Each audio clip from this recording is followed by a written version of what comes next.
on everything. So I have no one to blame. If I make a bad picture, I have no one to blame. It's always me.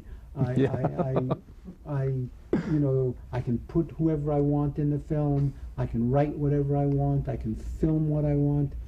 It's I have nobody ever. If I make a film that's a catastrophe or disaster, it's because I made all the wrong decisions. But that was since the beginning. That was since Take the Money and Run. Yep, first one, right? The first one by accident, because it was a new company that backed it, and they didn't know what they were doing, so they let me. That gave you freedom. They gave me complete freedom, and I used it. But after the success of that, I said I wanted to have complete freedom. That and the companies all said, you can have the freedom, but you must work for a very small amount of money.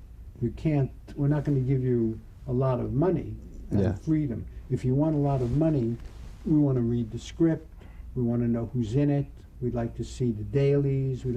So I said, no, I'd rather make the films for just a little bit of money. And I make, you know, in the United States, films are made, the average film is like $40 million. Yeah. And 90 and $100 million films are very common. How much does a Woody Allen movie cost? Vicky Cristina is $14 million. Yeah, it's that's a completely different world. That's about the most I spend on a movie. And so I have free, nobody cares, because it's hard to lose money when you spend so little. Yeah, absolutely. They sell it to television, it plays all over the world. Even if it's not a good movie, they still make most of their money back, because it's so little we're talking about. But you know, the actors, I have interviewed a lot of actors who had worked with you, Hugh Jackman, Diane West, I mean, and everybody loves you. But I'm sure they are working kind of a scale if they have to be on that budget. We pay union minimum. Yeah. Everybody gets the same salary as the union minimum, not because we undervalue them, but because this is all we have. We just don't have enough money to pay more. So if I'm working with, you know, Leonardo DiCaprio and Julia Roberts, and Drew Barrymore, we have to pay them just the same amount as the union allows, the minimum the union allows, and they're fine.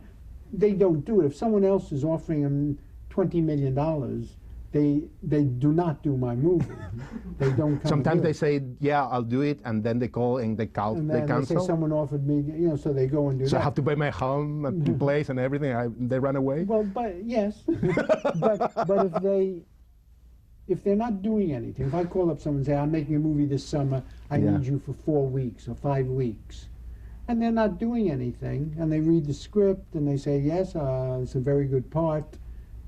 But actually, you know, a lot of actors who have worked with you, they got Oscars for playing characters in your movies. Well, the films are more serious films, so you know, they know the film is not going to be car crashes or special effects, so they have a chance to show their acting, and so, you know, they like that.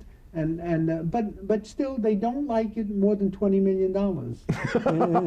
I mean, bottom line, they're actors. They want me $20 million. Yes, if I give them a beautiful script to do, and someone else says I have $10 million or $20 million for you, they but let me ask you about this. Sometimes some actor, I mean, says yes, and you send him the script, and then he said, you know, but I want to change this, or I don't like the way this character behaves, or something. Does that happen? I always say, then change it. You know, whenever the actors come on the set, I say, if you don't like the words, make up your own words. I don't really care. Just make the scene happen. If you're telling your wife you want a divorce, tell her you don't have to use my words, use your own words, but get the divorce. In the context of the scene, absolutely. Come away getting the divorce. You know, that's the important thing. And they all say, oh, thank you, this is wonderful, wonderful, the freedom, it's great. And then they come and do the scene and they do the words. Yeah, well, you know, that's I read your script, and sometimes I've seen, you know, it's on the screen verbatim. You know, people say exactly what it's on the script. Yes. They haven't changed anything. And I always say to them, I don't care if you say my words. And they say, oh, that's so wonderful, what a director, and I feel so free and liberated. Then they come on the set and they say the words in the script. And I say, stop saying the words in the script. Put it in your own words. It sounds more You have that natural. freedom. You know, and sometimes they do, but not as much as you think. You know, there's also another perception I want to turn down, that all your movies are some kind of biographical. Right, of course, this is silly. This is a myth that's been going on for 40 years now. Yeah. It's absurd. You're not Harry Block. You don't have a writer's block. You don't relate to your stories the same way Harry does. Right, I'm not like that. I'm very, I'm not as silly as the characters I play in my movie. I'm just a worker. I get up and I work. I come here, I do this interview, then I'm going to practice with my clarinet, my band, then I go home and write. I play with my children. It's a very middle class life. Otherwise, I would not be productive. Yeah, but you're in full command of your life, and your characters on screen, and I guess that started with your. They think I'm a neurotic. And you're not. And I'm not. But this is you must say, I'm not even Jewish, and I believe it. Well, this is the one thing that I've done well over the years. I'm not a great actor, but the one thing that I have been able to do well is play a neurotic. And I've played it so well over the years absolutely. that they think that I'm neurotic, when in fact, I'm very productive. As I say, I get up in the morning, I work, I take my kids to school, I do the treadmill, I watch the baseball game. Yeah.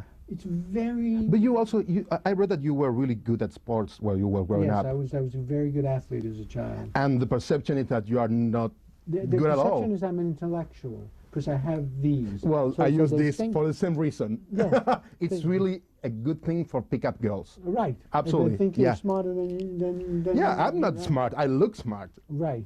And they think that but I was not. I was a baseball player and a track, very good at track, medal-winning track. That's where when you were going to PS? When I was young, in high school. Yeah. And I played very good baseball. I thought perhaps of even becoming professional. I was a very good athlete, very good.